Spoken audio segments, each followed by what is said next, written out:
Bueno, vamos a dar inicio a la actividad académica del Departamento de Anestesia en la especialidad de Medicina Crítica y Cuidado Intensivo. El día de hoy está a cargo el doctor Frank. Eh, el doctor Frank es residente de primer año de Medicina Crítica y Cuidado Intensivo y especialista de emergenciología. El día de hoy vamos a tratar edema de presión negativa. ¿Empezamos, Frank? Listo. Muy buenas tardes a todos. Para los que no me conocen, mi nombre es Frank Méndez. Soy especialista en medicina de urgencias de la Javeriana de la ciudad de Cali. Y como lo dijo el doctor Fabricio, estoy cursando mi primer año de residencia en medicina crítica y cuidado intensivo. Bueno, pues el tema está claro, pero para empezar quiero contarles un caso clínico, ¿sí? De algo que nos puede suceder todos los días, tanto en las salas de cirugía como en las salas de cuidado intensivo, como en cualquier lugar donde hagamos algún tipo de intervención en relación a la vía aérea. Entonces, vamos a empezar. Un hombre de 77 años, que en este caso fue programado para una enterorrafia, no tenía antecedentes como tal, lo llevaron a anestesia general, lo indujeron con, bueno, le hicieron la analgesia y la sedación con remifentanilo, propofol, rocuronio, y pues tuvo su mantenimiento con remifentanilo más sevoflurano. Digámoslo que dentro del reporte, la cirugía duró 45 minutos sin complicaciones aproximadamente, de nada. Se utilizó diclofenaco y hidromorfona para la analgesia posoperatoria y metoclopramida y dexametasona para la profilaxis de náuseas y vómitos, pues según el protocolo de anestesia. Después se llevó a la unidad de cuidados posanestésicos, en donde saturaba normal, tenía una máscara sin reinhalación de 4 litros minuto y un aldrete de 8 de 10 puntos de sudor.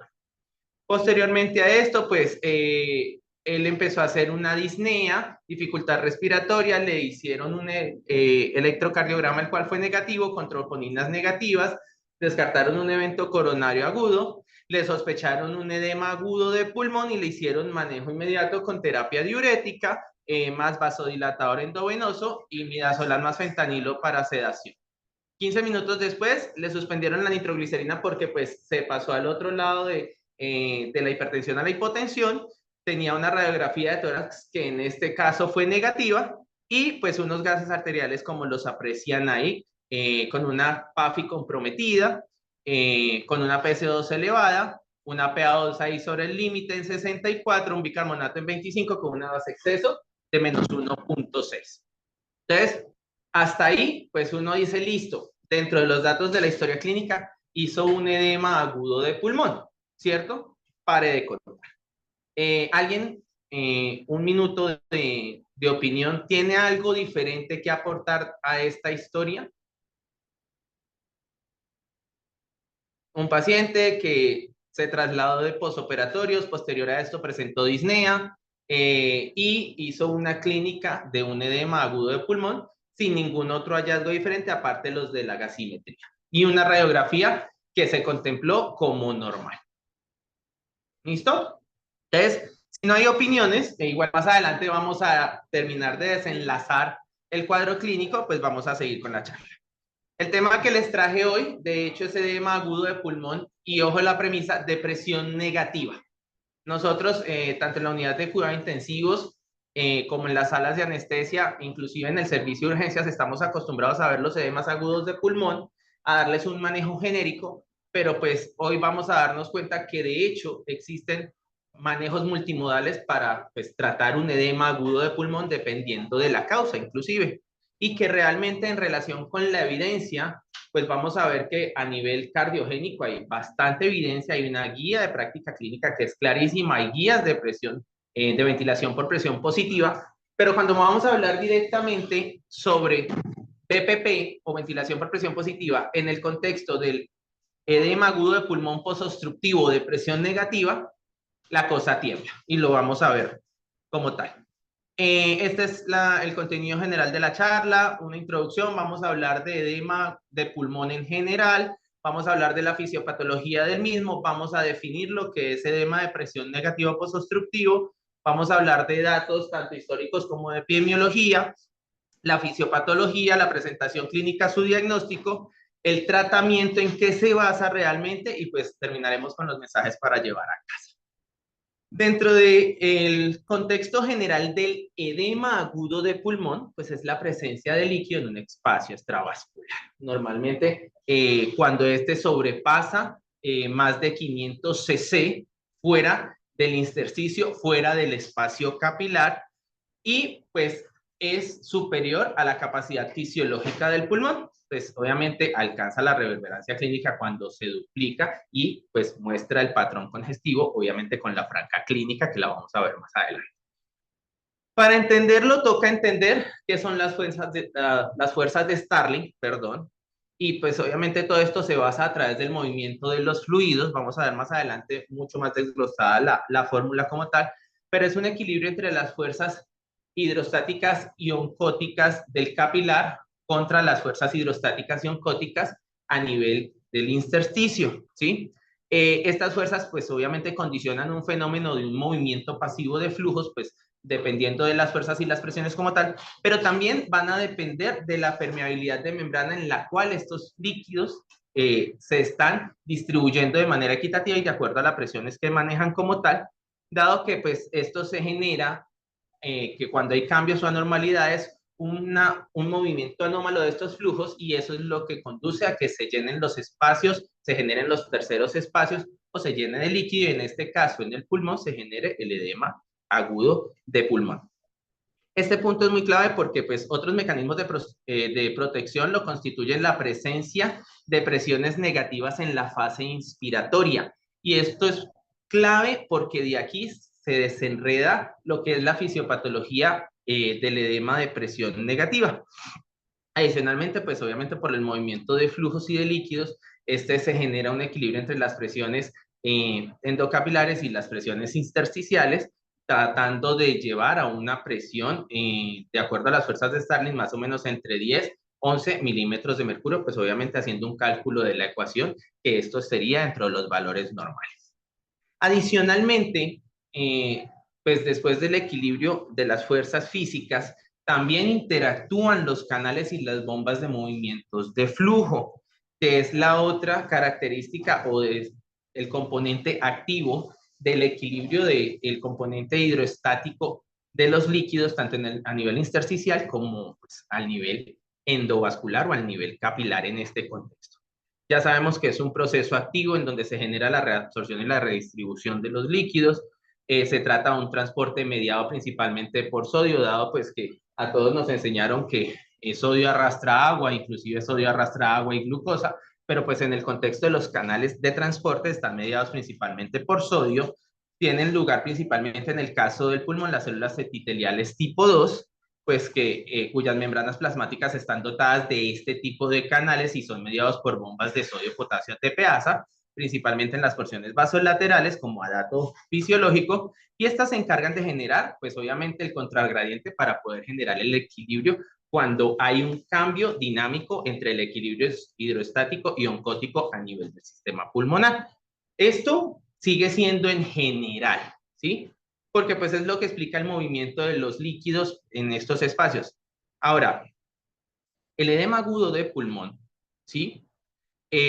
Pues es esa presencia de edema que provoca una serie de cambios a nivel del tejido y pues obviamente va a comprometer la mecánica pulmonar, va a generar una alteración y una falla en el intercambio gaseoso y esto está mediado pues obviamente por una alteración en la distancia de la membrana alveolocapilar y el engrosamiento de las paredes de las mismas, además de la congestión propia del alveolo que se llena de líquido.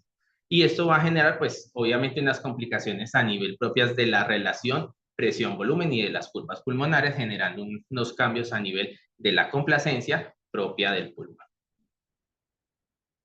Pero esto es en general. Ahora, ¿qué es el edema de presión negativa? La definición, pues realmente pongo dos definiciones. Una porque hace más relación a las presiones de tipo, al edema de presión negativa tipo 1, que es el edema pulmonar no cardiogénico causado por un rápido aumento de la presión intratorácica negativa.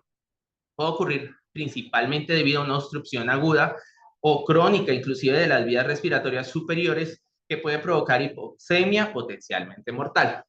Ahora, viéndolo desde el otro lado y vamos a hablar de esto, se define como un edema no cardiogénico caracterizado por un aumento o liberación repentina de la presión inspiratoria posterior a una obstrucción de las vías respiratorias. Entonces, aquí nacen dos cosas y es la primera, lo obstruyo, genero cambios fisiológicos y el paciente me puede entrar en edema de presión negativa, que ya lo vamos a ver cómo sucede, o lo libero de manera abrupta y eso me va a generar cambios en la fisiología del movimiento de los líquidos y el pulmón y me genera que mi paciente pueda hacer edema de presión negativa.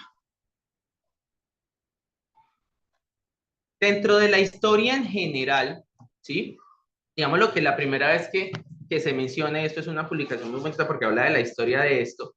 Ellos dicen que más o menos hacia 1927 observaron en perros pues que estas inspiraciones prolongadas contra una obstrucción podía provocar que estos caninos entraran en edema agudo de pulmón. Perdón. Sin embargo, digamos lo que la misma historia lo dice, no fue hasta 1942 cuando se descubrió pues el mecanismo fisiopatológico mecánico de esta patología y el primer informe de casos publicado pues fue hasta 1973 y involucró a un paciente pediátrico en donde había hecho asfixia, identificaron el edema agudo de pulmón de presión negativa y pues hicieron el reporte. Hacia el 77 pues empezaron todos a tener en cuenta que esto sucede, que se generan más casos y publicaron 3 casos en donde involucraban pues ya documentado en adultos el edema agudo de pulmón de presión negativa, de los cuales pues la mayoría, y lo vamos a ver, fueron por eventos obstructivos de la vía aérea. Hacia el 80 ya reportaron el primer caso documentado por un laringoespasmo postestubación, porque hacia allá va la cosa, y hacia 1997 pues unos investigadores de la Universidad de Miami hicieron un reporte de 30 casos que para ese momento, y de hecho en la literatura actual, pues es la muestra más grande que se ha recogido en ese momento, y hicieron una publicación de las características de estos pacientes, pues como una descripción, como un análisis descriptivo como tal, y de qué hallazgos se encontraron pues en este tipo de pacientes. Y en 2003 pues se publicó un informe que pues definía 5 pacientes de una unidad de cuidado intensivo que habían pues hecho este cuadro clínico. Ahora, pues en general la incidencia no es tan alta, se presenta pues entre 0,5 a 0,1 por cada 100.000 habitantes. Esto se puede subir inclusive hasta un 11%, y hay que tener en cuenta que el 50% de esto se da por laringoespasmo. Vamos a hablar un poco de eso también. Y ocurre en el 12% de los pacientes que hacen obstrucción aguda de la vía aérea, independientemente del laringoespasmo o no. Ya sabemos que se publicó por primera vez en el 77, está asociado como una complicación grave de la anestesia general en los pacientes, sobre todo que están superficializados, y lo vamos a ver. Se estima que la incidencia de esto en pacientes que desarrollan obstrucción superior llega hasta el 12%, y más de la mitad de estos casos están en relación, ya lo habíamos dicho, con laringoespasmos posobstructivos. Como se los había mencionado, esta es la publicación que se realizó en el 97 en la Universidad de Miami, en donde encontraron que, pues, a diferencia de lo que es actual, que es nuestro laringoespasmo en el 50% de los casos, ellos reportaron un 14% de evidencia, al igual que compromisos con anginas de Ludwig, pues obviamente resolución de la angina con desobstrucción de la vía aérea les generó pues este cuadro clínico, y el otro 72% estaba asociado principalmente a intervenciones en tumores de cabeza y cuello. Adicionalmente, pues ellos hicieron una estratificación, que es lo que ven en las gráficas de barras, en donde se dieron cuenta pues que el mayor compromiso estaba muy relacionado con las intervenciones a nivel de cirugía de cabeza y cuello, es decir, a las posobstrucciones. Entonces uno diría, y lo vamos a ver dentro de la fisiopatología, pero luego no es más común que se obstruyan y generen, y lo vamos a ver, su edema agudo de pulmón de presión negativa, y todavía no les puedo decir cómo, porque si no daño el cuento de la fisiopatología, y es más fácil liberarles la vía aérea, entonces se complican más, porque eso es lo que, digamos, lo que en pocas palabras uno puede abstraer del estudio. Ahora, cuando ellos hicieron esta publicación, dentro del tratamiento está la intervención con presión positiva. Entonces ellos dijeron, vea, la mayoría de mis pacientes requirió PIP más o menos entre 5 y 9, entre 10 y 14, para poder generar ese cambio dinámico en la presión positiva y disminuir el edema agudo de pulmón de presión negativa. Y es como dato de registro. ¿Listo? Entonces, y adicionalmente dijeron, vean, dentro de nuestra descripción clínica, que, pues, cuáles fueron como las características propias de estos grupos o qué factores pudieron haber influido dentro de la descripción clínica, porque de hecho esto es un estudio descriptivo y se limita hasta ahí. Entonces dijeron, vea, estos pacientes tuvieron un incremento de la presión sanguínea, de la presión intersticial, del retorno venoso, de la permeabilidad de la capilaridad pulmonar, pues que obviamente ellos lograban o trataban de lograr identificar, ¿sí? Tenían una disfunción a nivel del sistema linfático que se encarga de un 1 a un 10% del drenaje total del volumen del líquido pulmonar, habían hecho maniobras de valsalvas, ¿sí? Entonces ellos dijeron, vea, estas son las posibles características que pueden presentarlos, porque de hecho ellos no clasifican y dicen, no, tantos les encontramos falla en la capilaridad, tantos pues obviamente tenían una disfunción, sino que pues fueron las características que describieron, y hablaron de factores de riesgo probables en este tipo de pacientes. Entonces, esta para mí es una gráfica muy importante por dos cosas. Uno, tanto en las salas de cirugía como en la unidad de cuidado intensivo, tener pacientes jóvenes a los cuales vamos a extubar, principalmente hombres que sean obesos o tengan un sajos, que hayan sido intervenidos de las vías respiratorias o de cabeza y cuello, como lo vimos antes, y que tengan de base un ASA 1 o 2, es decir, que sean totalmente sanos o que tengan alguna comorbilidad estable, como lo define el ASA, pues muy a grosso modo, estos pacientes son los que más riesgos tienen de hacernos estos cuadros clínicos cuando nosotros extubamos a este tipo de pacientes. Entonces, digamos lo que, de hecho, esto es para mí una diapositiva muy importante, porque de aquí parte cómo nosotros debemos reconocer cuando un paciente, después de que lo extubamos, empieza a hacer dificultad respiratoria, disnea, compromiso de la saturación, y entonces uno está pensando en otras cosas y pues está frente a una patología pues que hoy está explicada. Dentro de la fisiopatología, como lo veníamos explicando, existe pues la obstrucción de la vía aérea superior o el tipo 1, como ya lo habíamos hablado, y pues hay algunos ejemplos de pues, patrones obstructivos de la vía aérea, principalmente el laringoespasmo, pero también pueden hacer epiglotitis, un cuerpo extraño con una obstrucción total o parcial de la vía aérea, la presencia de obstrucción por un tubo endotraqueal, la parálisis postoperatoria, es decir, el moco obstructivo que genera cambios, puede producir edema agudo de pulmón de presión negativa, ¿sí? O parálisis postoperatoria de las cuerdas vocales. ¿Listo? De hecho, todo es intervención de vía aérea y de cabeza y cuello. ¿Listo? Y los tipo 2, ¿sí? Pues son estos pacientes a los que les liberaron la vía aérea críticamente obstruida o de forma crónica. ¿Por qué? Uno, pues críticamente genera un cambio abrupto en la interacción cardiopulmonar. Dos, cuando los pacientes están adaptados a unas presiones, cuando tienen obstrucciones crónicas y uno les hace una desobstrucción y genera cambios dinámicos, pues en esos cambios de flujo, inspiratorios principalmente en el pulmón, digamos lo que vamos a ver dentro de la fisiopatología es que reaccionan pues a nivel de la dinámica cardiopulmonar, generan cambios, sobre todo en el retorno en el aumento del retorno venoso, y esto genera cambios totales en la dinámica y producen, pues obviamente, que el paciente haga un edema agudo de pulmón de presión negativa de tipo 2. Y vamos a hablar de esto más adelante, porque uno diría, pero si lo estoy desobstruyendo, si no tengo presión negativa de la vía aérea, entonces vamos a hablar de esto también. Como el laringoespasmo se presenta en el 50% de los casos, a manera de recorderis, vamos a hablar un poco del laringoespasmo.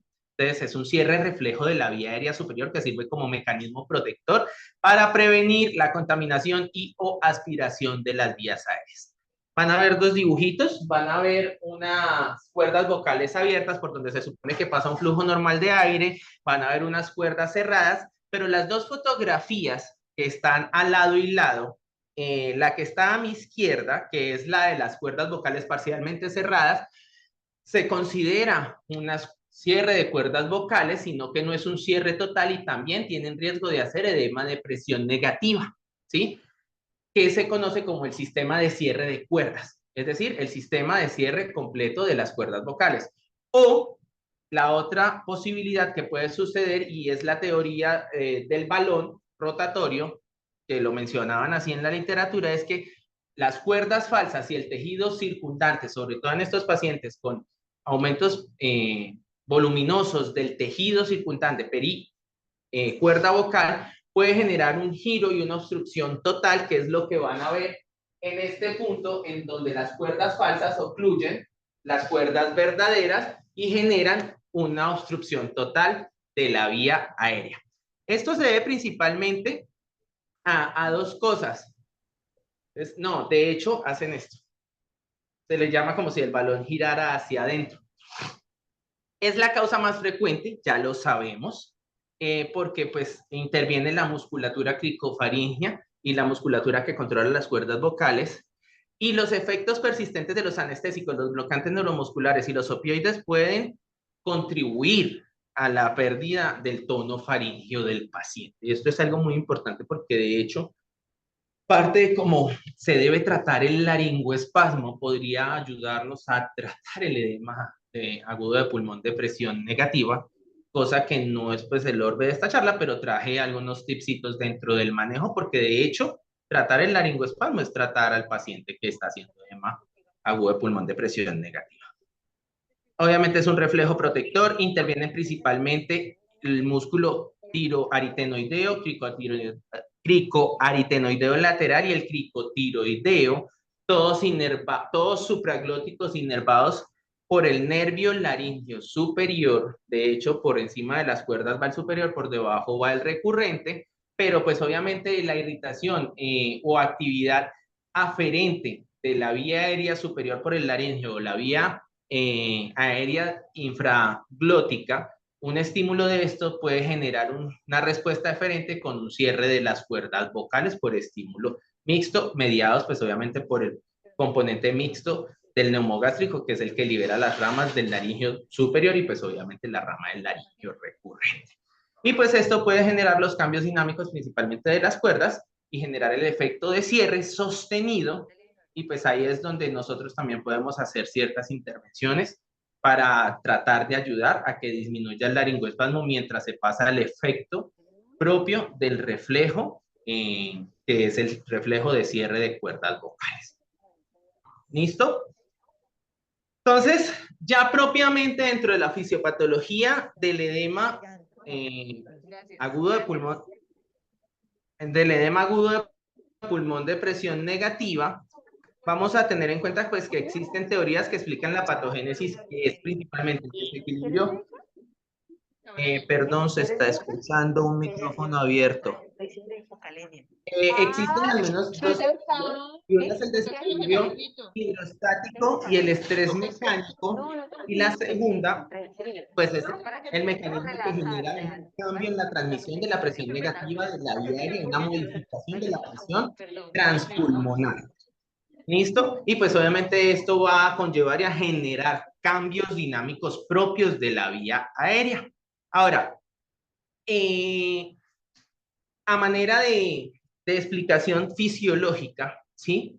Pues vamos a tener en cuenta que hay una modificación de la presión transpulmonar. Y entonces hay que entender la presión transpulmonar. La presión transpulmonar depende de dos presiones principalmente. La presión propia del espacio pleural o la presión intrapleural, que es la presión que, pues en palabras cortas, se encarga de mantener el parénquima pulmonar pegado a la caja torácica y se encarga de mantener el pulmón distendido para que no haga cierre ni colapso y pues obviamente pueda intervenir en la mecánica pulmonar. Y está la presión alveolar, que es la presión de aire que se genera pues dentro del alveolo, y la interacción de estas dos presiones son las que se encargan de mantener el volumen pulmonar, pues, valga la redundancia, dentro del pulmón. Tenemos, pues, obviamente que la presión transpulmonar como tal es la presión que se ejerce hacia afuera del alveolo durante todo el ciclo respiratorio como concepto técnico y que depende principalmente pues de la presión de la vía aérea y la presión intraalveolar y la presión intrapleural. Entonces, ¿qué sucede? ¿Sí? Cuando tenemos un equilibrio tanto en la presión alveolar como la presión pleural, ¿sí? Estos cambios que generan fisiológicamente presión negativa por el proceso inspiratorio genera un cambio de presión a nivel alveolar, disminuyendo la presión alveolar, lo que va a generar un aumento en el ingreso de volumen, ¿sí? Hacia el interior del alveolo y esto va a generar un cambio de presión. Esto es un patrón inspiratorio normal. Yo inhalo, aumento mi presión negativa intrapleural, aumento pues mi presión alveolar, genero un cambio de presión que me va a generar un cambio de volumen, generando que el volumen que está a nivel atmosférico fuera de las narices ingrese y se desplaza hacia el alveolo y genere este delta de presión y pues el pulmón se llene más de aire y se genere pues el mecanismo mecánico. Hasta ahí todo está normal. Ahora, ¿por qué explicamos esto? Porque cuando tenemos una alteración obstructiva, principalmente como en el laringoespasmo, vamos a ver que hay una oclusión de la vía aérea y al mismo tiempo el proceso inspiratorio no se detiene, ¿sí? Y esto es bastante claro, que al momento en el que el paciente inspira y genera un cambio de presión intrapleural y no hay una respuesta de la presión alveolar, pues esto va a generar que haya un aumento de la presión intrapleural de manera exagerada como respuesta a tratar de desobstruir la vía aérea y que se pueda mover el flujo. Pero como la obstrucción generalmente es por el laringoespasmo, genera que se aumente y se aumente y se aumente la presión negativa. De hecho, se han registrado de menos 100, Señor. menos Sí, era a las 40. 12. Hay una a las 12 y Entonces, una a el las sistema 7. lo que dice es, Es la presión negativa. hay Está aire, bueno. pero otras estructuras que también están en el pulmón, como lo son los capilares, pues se genera una modificación, pues a nivel mecánico y de la fisiopatología del capilar, y hay un desplazamiento de líquidos porque hay una variación tanto en las fuerzas hidrostáticas del pulmón, del capilar y del alveolo por el efecto de la presión negativa exagerada que está generando el diafragma con la presión intrapleural por el esfuerzo que hace el paciente de tratar de desobstruir la vía aérea. Entonces vamos a tener pues que obviamente hay una alteración homeostática de los líquidos que principalmente se puede explicar por 4 cosas. 1, aumento de la presión hidrostática en el lecho pulmonar, disminución de la presión osmótica a nivel plasmático, aumento de la permeabilidad de membrana, ¿sí? Por el movimiento rápido de los flujos y disminución del retorno del líquido a la circulación a través de los canales o conductos linfáticos. Perdón. Entonces, como habíamos hablado al principio, realmente cuando un pulmón y una mecánica pulmonar y con una buena compliance y una buena mecánica interactúa, pues hay un movimiento tanto de flujo a nivel del capilar y del intersticio, hay una membrana alveolocapilar pues con una distancia bastante corta y se genera pues un buen intercambio alveolar.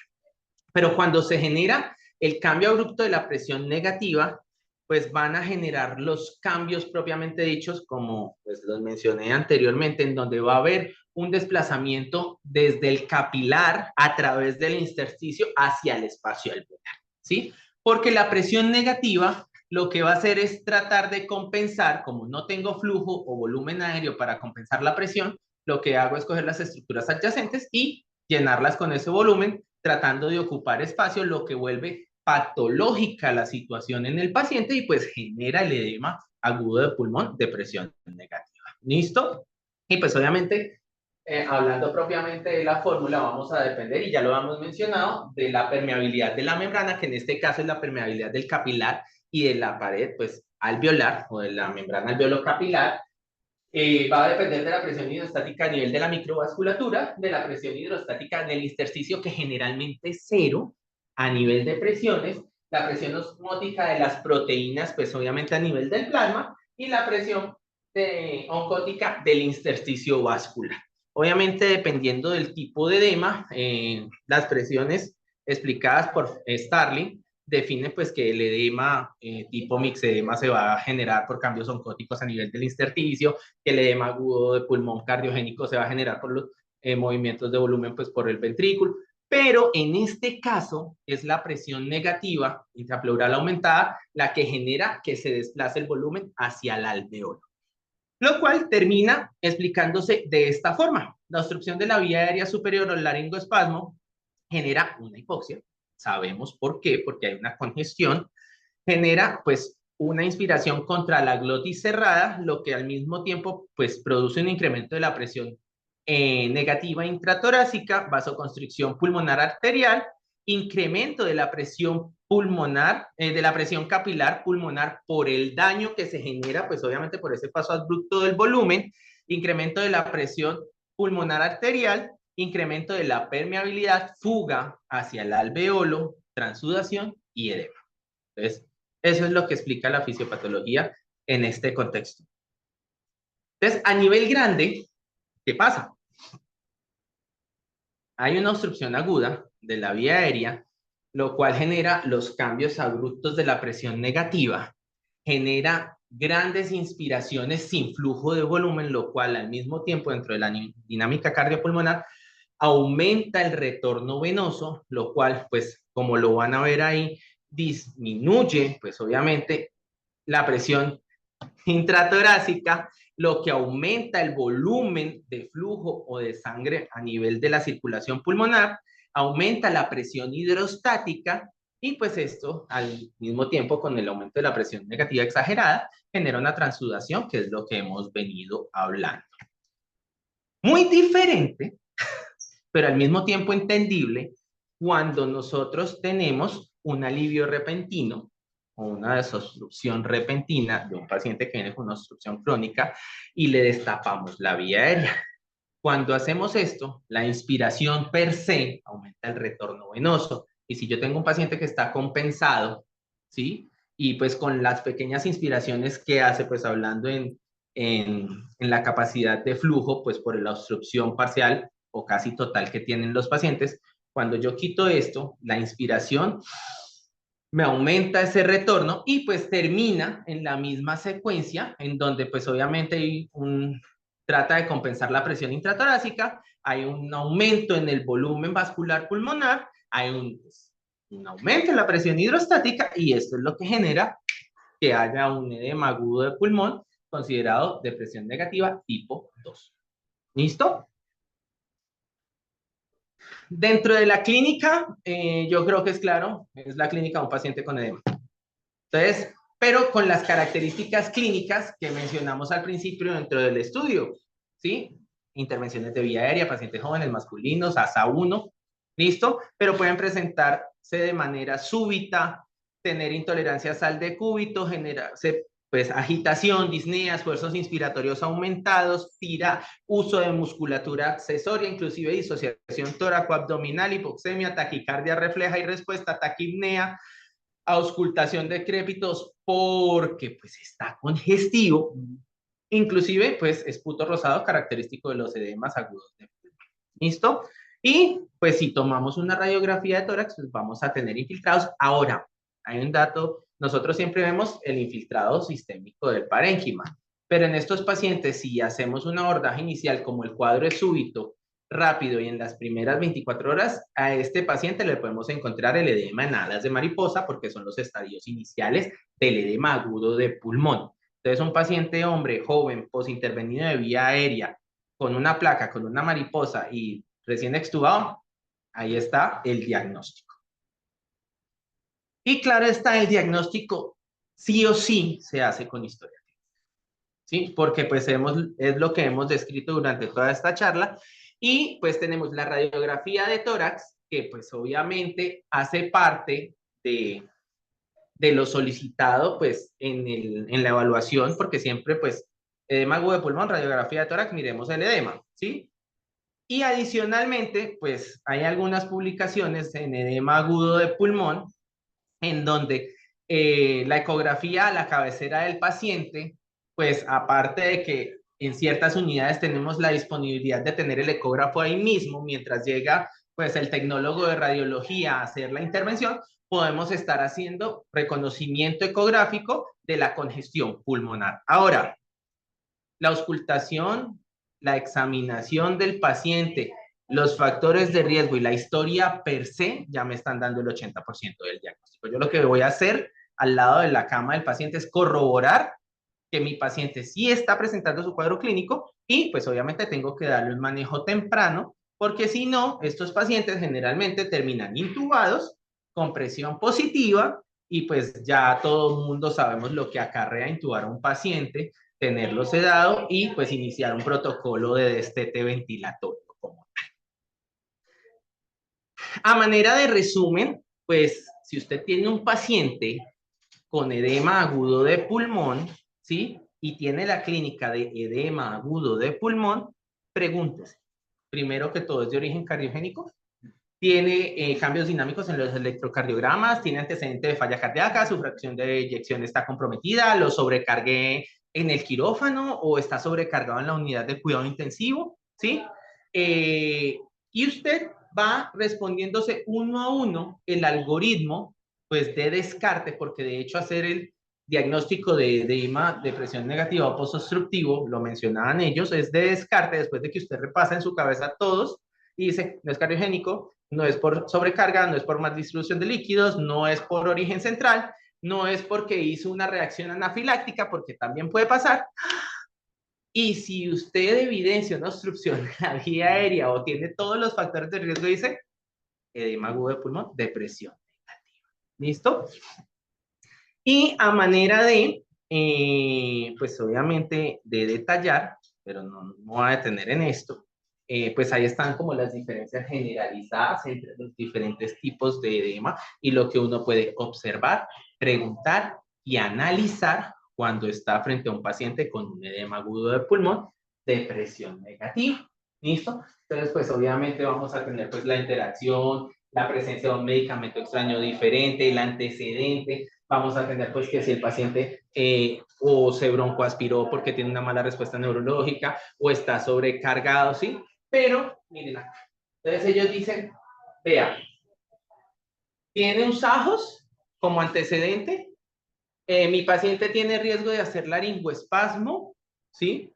Mi sedación, ¿cómo fue? Y de hecho en algunas publicaciones menciona cómo está la hoja de registro anestésico, porque usted es el que recibe al paciente en la unidad de cuidado intensivo. Tuvo una sedación superficial, le hicieron una sedación profunda, porque de hecho tener una sedación superficial aumenta 2 veces el riesgo de hacer laringoespasmo en este grupo de pacientes, sobre todo cuando son ASA1, y de eso ya hemos hablado.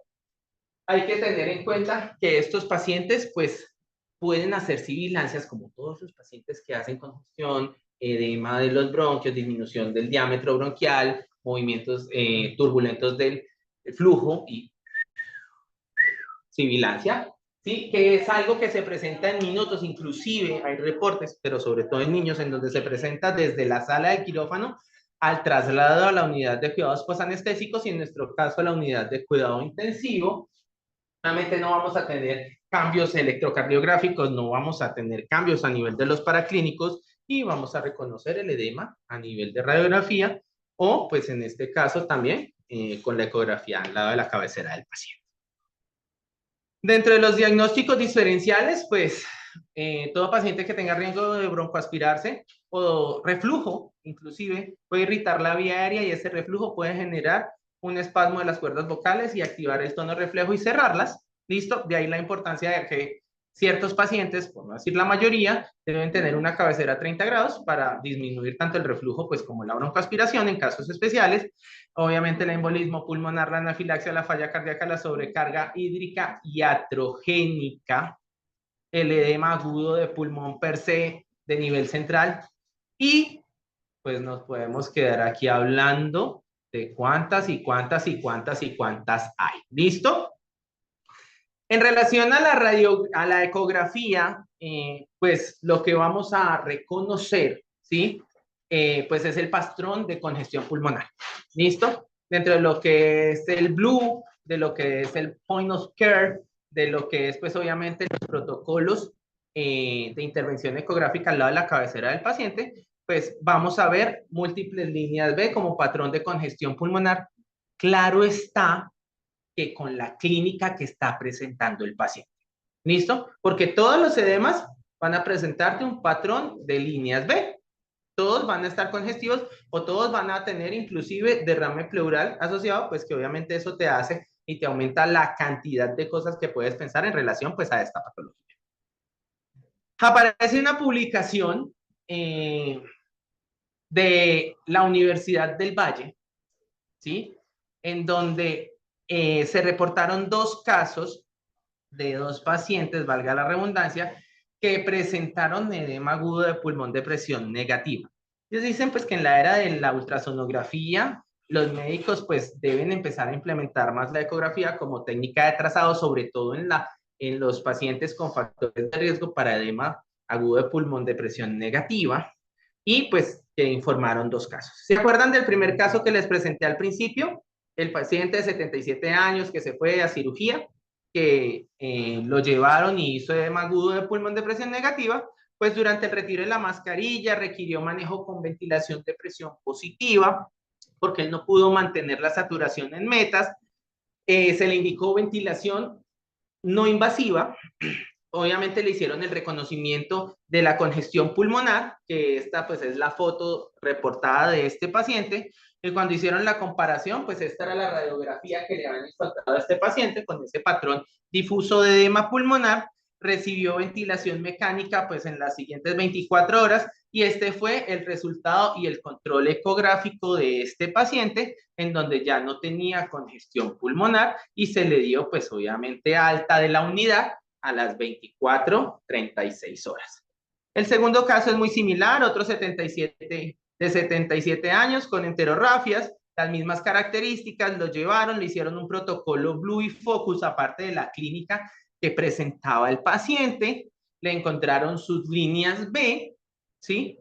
Esta fue la placa, que de hecho pues es una placa que uno diría, bueno, parece una placa de falla cardíaca más que de congestión pulmonar, aunque pues podríamos sentarnos a discutir y a discutir y a discutir en esto con la cefalización de la vasculatura, los infiltrados intersticiales, ¿sí?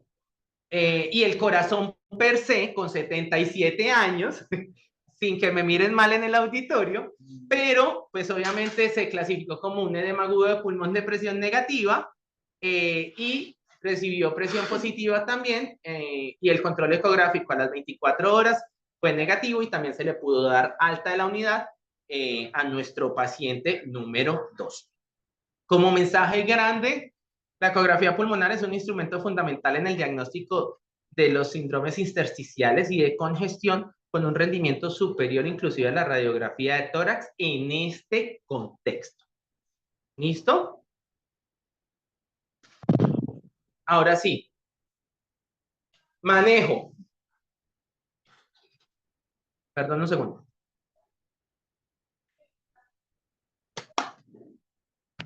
Dentro del manejo, pues obviamente es el reconocimiento y manejo inmediato de esta patología, alivio de la obstrucción y obviamente corrección de la hipoxemia, pues FIO2 altas para tratar de mantener la oxigenación mientras se resuelve el cuadro clínico agudo. Si el paciente está despierto y colabora, pues le podemos poner ventilación mecánica no invasiva con CPAP para abordar a este paciente.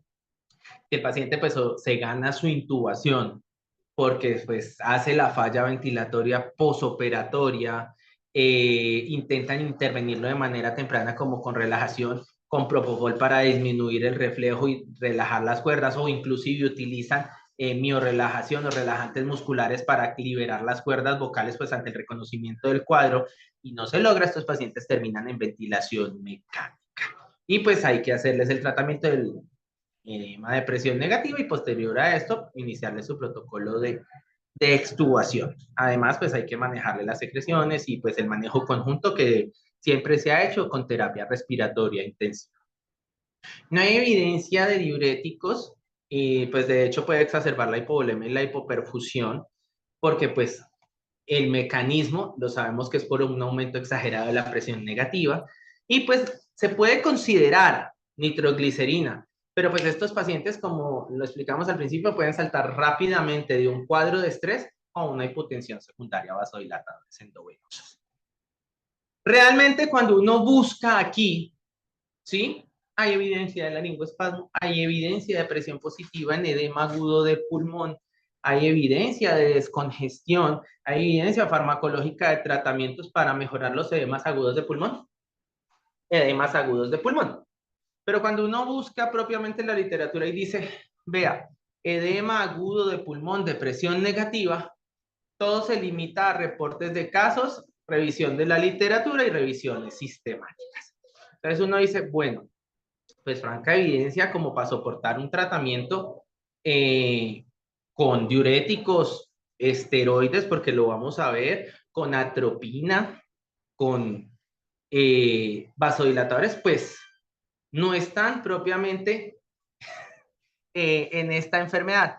Sí, en edema agudo de pulmón. Ahora, digámoslo que dentro de la evidencia, y lo traje acá, pues esta es una revisión sistemática de esta enfermedad en intervenciones por parte de otorrinolaringología, que son los que más presentan esta patología como tal. Se dice una revisión sistemática de la enfermedad en estos procedimientos en adultos para identificar factores de riesgo principalmente, y pues miraron desde el 77 hasta el 2016.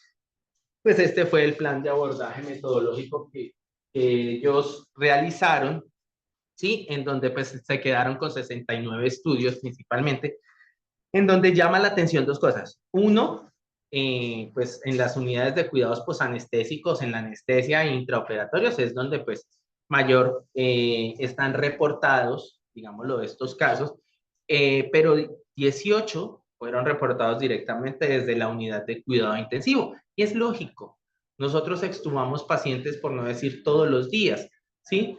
Y al nosotros hacerlo, pues nosotros tenemos nuestras maniobras de extubación, nuestro winning ventilatorio, nuestros predictores de falla en la extubación, ¿sí?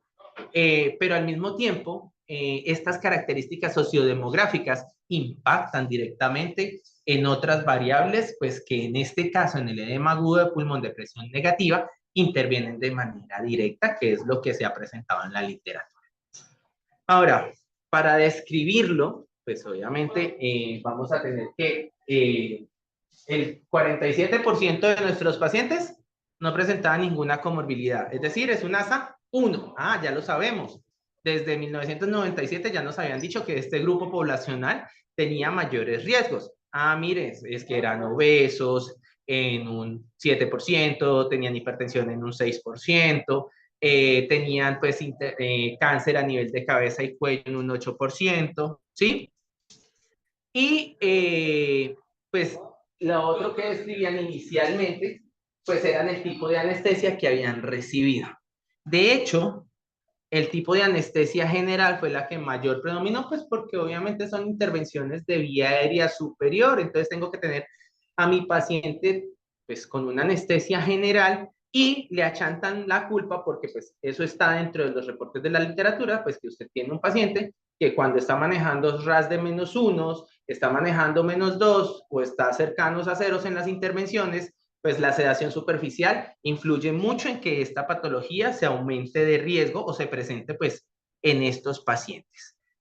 Pues ahí hacen una descripción de que los pacientes a los que se les hace septoplastia más rinoplastia son los que mayor riesgo tienen de presentar esta patología, o los pacientes a los que les hacemos fibrosbroncoscopias, pues que estimulamos el paso del fibro a través de las cuerdas, obviamente vamos a generar la actividad del reflejo si el paciente no está en una sedación totalmente adecuada, es decir, por lo menos por debajo de -3.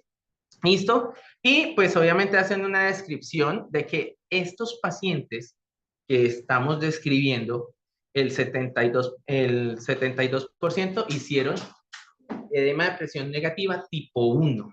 Y de estos, el 37% hizo laringoespasmo. Entonces uno dice, ah, bueno, listo, esta patología se me puede presentar de esta forma. Y los tipo 2, pues se presentaron en un 23%, y pues cabe aclarar que ellos dentro, y no lo describen, decían, no, pues no se encontraba dentro del estudio, que era lo que lo había generado principalmente. ¿Listo?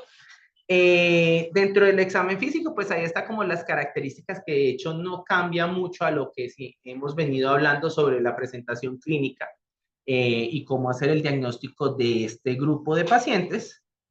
Pues el diagnóstico inicial, ellos no utilizaron la ecografía porque utilizaban la clínica en un 100%, miren esto tan bonito, una radiografía en el 94% y una gasimetría arterial pues en el 44% de los casos, porque 44 de 100 pacientes se ganaron gases en el contexto de esta patología.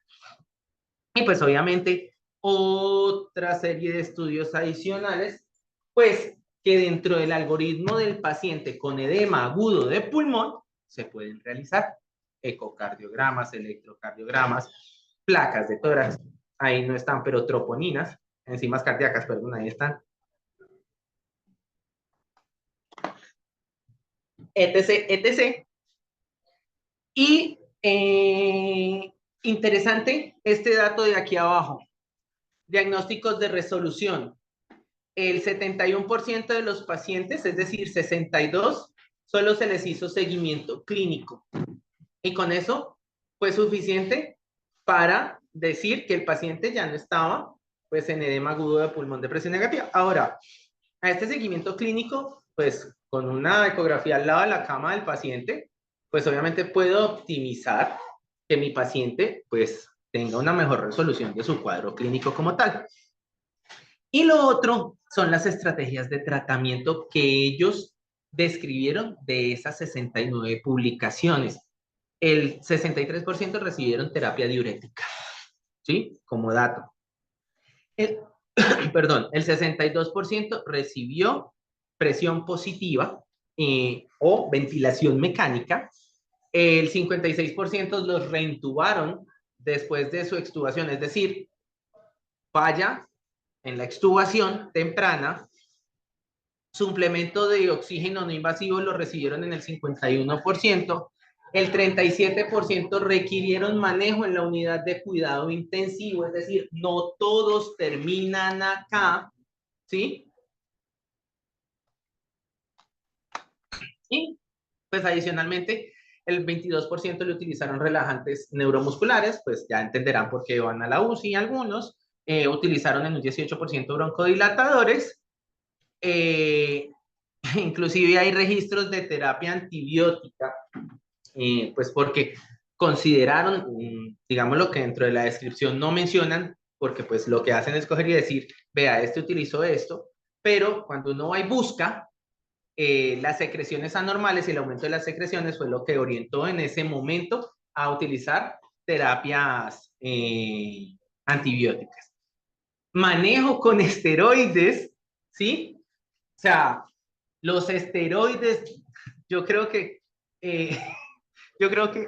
los esteroides son un campo en donde en el contexto del edema agudo de pulmón per se y más en el edema agudo de pulmón de presión negativa, por la fisiomecánica del cuadro clínico no tienen cabida, pero están reportados porque acuérdense que miren cómo es la evolución del tiempo desde 1900 y péguele y cómo poco a poco se han ido haciendo publicaciones, se han hecho estudios pues de reportes de caso y de hecho en esto vamos dentro de la literatura, ¿sí? O revisiones de la literatura, porque hacer un ensayo clínico controlado de estos pacientes sería pues algo locamente interesante, ¿sí? Y pues obviamente hay otros tipos de terapias que utilizaron pues en el manejo propio de esta enfermedad. Vea, eso es clarísimo, ¿sí? Las terapias más utilizadas y cuando hicieron, digámoslo, dentro de los cálculos, las predicciones o los determinantes de mortalidad, ¿sí? Excluyendo pues variables confusoras, haciendo los análisis regresivos, pues definieron que ser joven es factor de riesgo y es estadísticamente significativo en relación a mortalidad y ingresar a la UCI para nosotros es factor de riesgo. Si ese paciente con laringoespasmo, no resuelve con presión positiva en la sala posanestésica y nos llega a la unidad de cuidado intensivo, le estamos aumentando la mortalidad. ¿Listo? Las rinoplastias no pueden llegar a la unidad de cuidado intensivo. Es un mensaje de fondo, de hecho. Entonces, cuando seguimos revisando la literatura, mirando pues más allá de lo que es el tratamiento, vamos a encontrar pues que existen factores de riesgo asociados pues a esta patología, sobre todo a espasmo laringio post-extubación de manera emergente, cuando el paciente se intuba de manera emergente, de hecho, y cuando nosotros intubamos al paciente de manera emergente, como muchas veces nos sucede en la unidad de cuidado intensivo, que lo reconocemos, empieza a ser la falla ventilatoria, y hacemos unas intubaciones de secuencia de intubación rápida, no programadas, con necesidades de intervención, pues nos damos cuenta que cuando empezamos a analizar todas estas variables aparece un dato nuevo. Mujeres jóvenes que hacen dificultad respiratoria, necesidad de intubación rápida, en secuencias de intubación rápida, valga la redundancia, tienen más riesgo de hacer edemas agudos de pulmón de presión negativa en este contexto. Y cuando todos estos datos, voy a darle un poquito más rápido porque ya me expandí, perdón. Cuando todos estos datos hacemos análisis multivariados, tenemos en cuenta que entre pues, más rápida sea la intubación, y si eres mujer, valga la redundancia del cuadro clínico, tienes mayor factor de riesgo de que a tu extubación hagas espasmo laringio y hagas un cuadro de edema agudo de pulmón de presión negativa. Entonces, pues obviamente estos pacientes que son sometidos a intubaciones de emergencia tienen mayores riesgos de presentar síntomas de obstrucción de la vía aérea y pues presentar edema posobstructivo, sobre todo en las unidades de cuidado intensivo y las mujeres que nosotros manejamos en la unidad de cuidado intensivo. Y entonces, ¿cómo tratamos el edema agudo de pulmón de presión negativa? Presión positiva.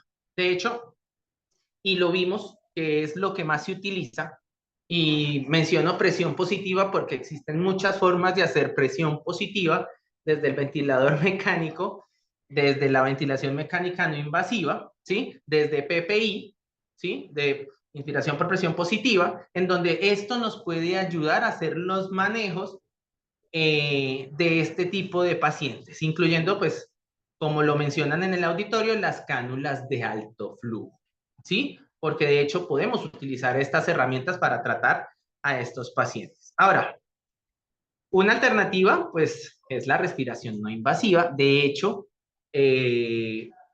la guía de ventilación por presión positiva y la guía de ventilación mecánica no invasiva dentro de las indicaciones, ¿sí? Y lo vamos a ver ahora, sugiere pues que la asistencia respiratoria no invasiva pues es una herramienta que podemos utilizar en este contexto, punto. Y pues obviamente esto lo que va a generar es una compensación parcial de la función respiratoria, reduciendo el trabajo respiratorio, mejora el reclutamiento alveolar por presión positiva y al mismo tiempo pues genera los cambios dinámicos de la interacción cardiopulmonar, reduciendo la poscarga del ventrículo izquierdo, aumentando el gasto cardíaco per se, es decir, el movimiento de flujo, y mejorando la hemodinamia del paciente, pues generando el patrón descongestivo como tal. Todos conocemos esta guía en donde es bastante interesante definir todas las intervenciones que se pueden dar en el contexto de las indicaciones de la presión, de la ventilación por presión positiva, no invasiva, y ninguna de ellas habla de edema agudo de pulmón de presión negativa, pero sí al final dicen, vean, falla respiratoria hipóxica posoperatoria, en donde cabe este grupo de pacientes, ¿sí? Porque cuando uno lee el extendido, uno no encuentra, y uno le pone en el buscador, uno no encuentra ni edema posobstrucción, ni edema agudo de pulmón de presión negativa dentro de la guía, pero es claramente que se entiende que está ubicada aquí. ¿Listo? Porque pues dirán, no, pero es que ahí no dice, no, pero es claro que la hipoxia posoperatoria encaja en este cuadro clínico. También conocemos esta gráfica en donde pues obviamente vamos a ver los cambios que se generan, pues obviamente cuando utilizamos la presión positiva, pues a diferencia de del momento espontáneo en donde pues obviamente hay un pues cambio relativo a nivel de la presión intrapleural pues que es negativa, cuando este paciente no está recibiendo presión positiva, muy diferente a cuando el paciente recibe presión positiva, pues que va a tener un efecto directo sobre el flujo del ventrículo derecho directamente, pues como lo vamos viendo ahí, va a haber una compresión a nivel de los capilares pulmonares por la presión positiva, lo que va a generar una redistribución de flujo, lo que va a generar pues obviamente un aumento en la resistencia vascular pulmonar y al mismo tiempo un aumento en la poscarga del ventrículo derecho por efecto hemodinámico. Al mismo tiempo, como se va a generar presión positiva, pues va a haber un aumento de la presión pleural que va a tener dos efectos directos, y esto es literalmente hablando. El efecto sobre la entrada de flujo al ventrículo derecho y el efecto sobre la salida del ventrículo izquierdo. Y esto va a generar, pues obviamente, cambios a nivel del retorno venoso con la disminución de disminución de la precarga a nivel del ventrículo derecho y al mismo tiempo, pues va a generar los efectos directos del ventrículo izquierdo con un incremento pues, en la presión aórtica, activación vasoreceptora y pues una vasodilatación refleja con un aumento de las resistencias vasculares sistémicas, mejorando pues obviamente el gasto cardíaco. ¿Esto en qué traduce? Pues que en los pacientes en respiración espontánea, pues la presión pleural negativa durante la inspiración aumenta el retorno venoso, la precarga y el llenado del ventrículo derecho. Pero en cuanto utilizamos presión positiva, aumentamos la PIP, lo cual aumenta la presión pleural, disminuye el retorno venoso y la precarga del ventrículo derecho, aumenta la poscarga, aumenta la presión transpulmonar, ¿sí? De adentro hacia afuera, lo cual me va a generar un mecanismo mecánico de movimiento de flujo, principalmente hidrostático, y pues obviamente al mismo tiempo tiene un colapso microvascular y un aumento de la resistencia vascular pulmonar, lo cual me va a mitigar la fuga de adentro hacia el alveolo, es decir, del capilar al alveolo. Me contiene y me empuja, porque ese sería el resumen del efecto. Y pues ya ahí, como lo explican, la ventilación por presión positiva ejerce su efecto sobre la hemodinámica cardiovascular.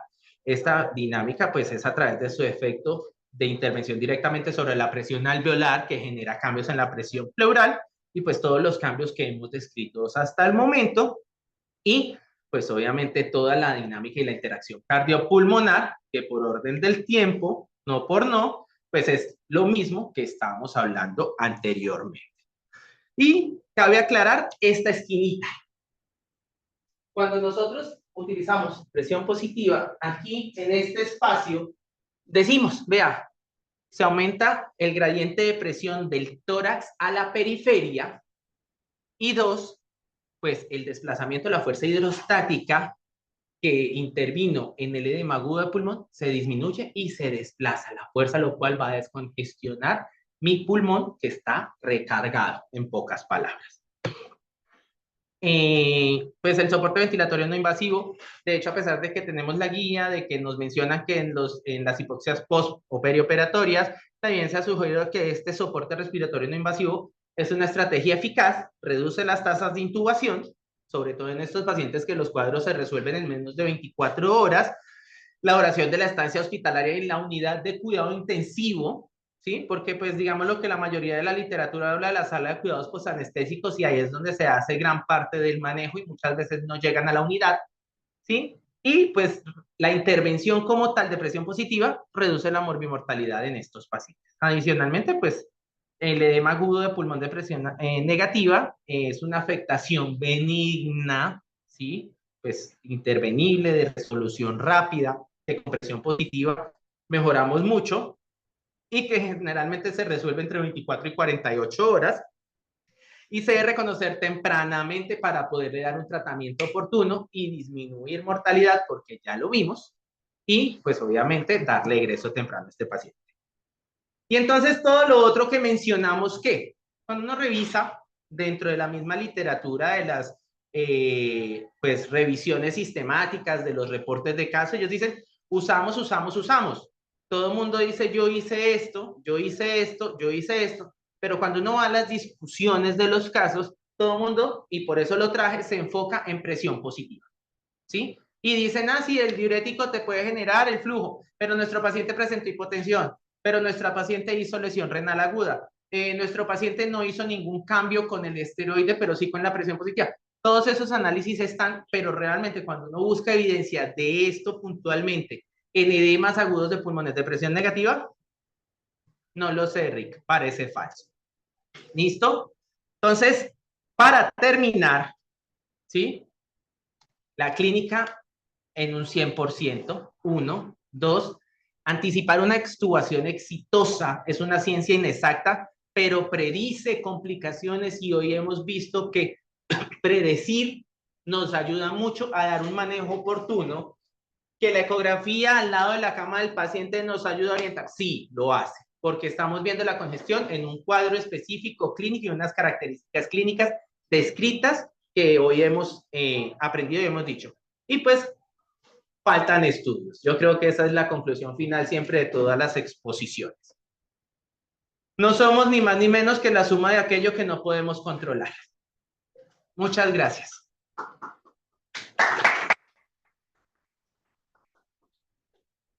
Bueno, muchas gracias, doctor Frank. Les habla el doctor Espinosa, especialista intensivista del programa. Has hecho una exposición muy clara, sobre todo en la parte de la fisiopatología. Pero es importante para nosotros como intensivistas tener en cuenta que este problema lo podemos presentar siempre que vayamos a extubar un paciente en nuestro ambiente de la unidad de cuidados intensivos. Laringoespasmo es una causa de fracaso en el retiro de la ventilación mecánica y siempre va a estar presente. Por lo tanto, siempre tenemos que tener en cuenta el diagnóstico rápido de esta patología y el manejo temprano. No sé, gracias, felicitaciones, doctor Frank, muy bien la charla. No sé si alguien tiene alguna. El doctor Miño, venga para acá.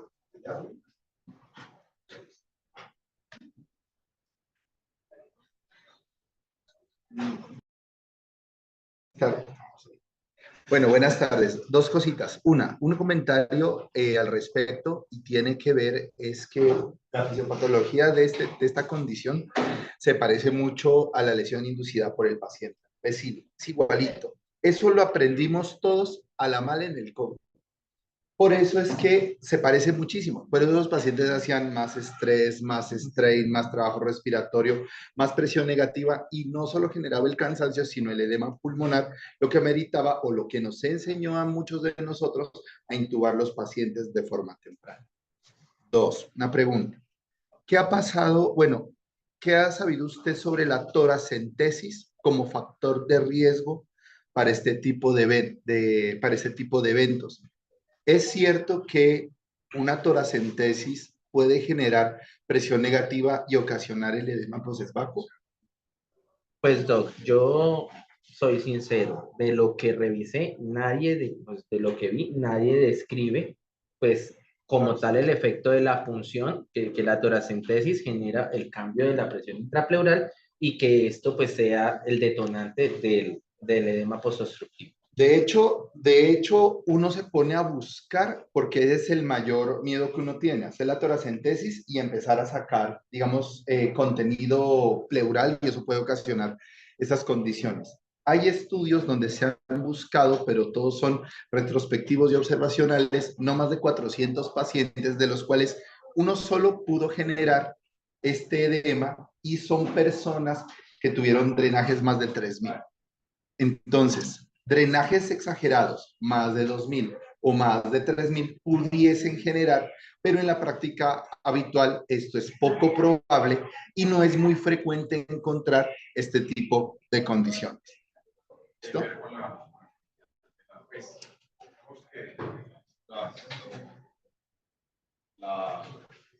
Gracias, doctor.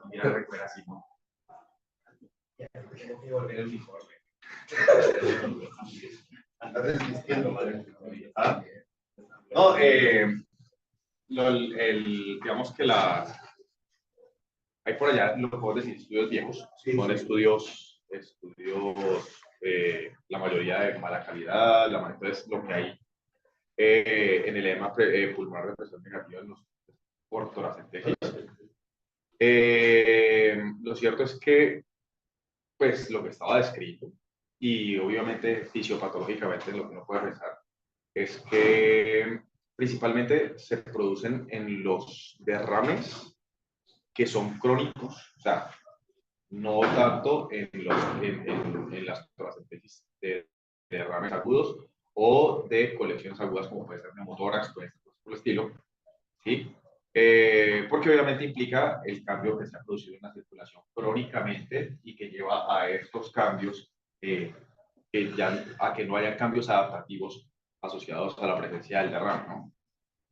Entonces, si es un derrame, tiene que ser un derrame masivo y tiene que ser un derrame crónicamente instaurado. Se ve mucho, digamos, en los derrames paraneoplásticos, pacientes que ya venían con pulmones llenísimos y cosas por el estilo. Y entonces ahí es donde le dicen, pues donde le ponían a uno, pues por los estudios viejos, dicen, bueno, algunos los estudian en 500, 2000, 3000, pero definitivamente que sean derrames en los que el sistema cardiovascular ha tenido ya un papel importantísimo, ¿no?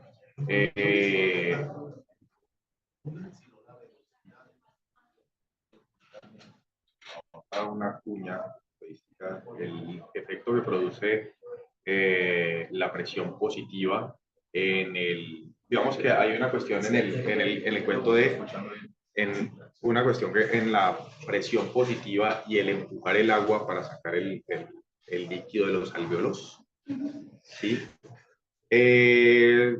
Tiene un papel que es importante y que tiene que ver en la reostasis de cómo se mueve el líquido a través del alvéolo, de los canales de sodio, de otras cosas, pero va más allá de empujar el líquido y que el líquido se salga del alvéolo, porque de hecho la redistribución del líquido de los alvéolos no se produce de esa forma, así como cuando uno tiene las paticas hinchadas, no se le deshinchan las paticas a través de volver a meter ese líquido al capilar. Lo mismo no pasa en el pulmón. El líquido no se sale de los alvéolos por empujarlo y que se salga del alvéolo, sino que está, pues digamos, hay estudios en esto y se activan algunos canales de sodio que son los únicos que permiten que haya flujo a través de las células alveolares, pero de hecho, si yo sobrepresiono, o sea, sobredistiendo el alvéolo, al colapsar los vasos pulmonares, también aumenta la presión. O sea, acuérdense que la distribución de la presión de las resistencias vasculares pulmonares aumenta tanto si desinfla el alvéolo como si lo infla demasiado, ¿sí? Y lo mismo pasa con la vasculatura linfática, que es la que produce, hace que se drene parte de ese líquido. Entonces no, o sea, porque es que, digamos que si nos metemos en la cabeza que empujar mucho el líquido de los alvéolos va a hacer que los alvéolos se vacíen, pues nos va a meter en la cabeza el cuento de si le meto mucha PIP, pues vacío rapidito el alvéolo. Y no ese es el mecanismo, así como no ese es el mecanismo por el que la PIP produce, su efecto en el edema pulmonar cardiogénico, y asimismo no se explica por qué a un paciente con edema pulmonar, por ejemplo en sobrecarga por enfermedad renal, la presión pulmonar, la presión positiva no le produce el mismo efecto benéfico que le produce el edema pulmonar cardiogénico, ¿sí? Entonces hay que tener eso en la cabeza para que no estemos luego poniéndole ventilaciones mecánicas no invasivas a pacientes que llevan 15 días sin dializarse, y nosotros dele con la ventilación mecánica no invasiva que nos lleva servicio. ¿Listo? De la locución, muchas gracias.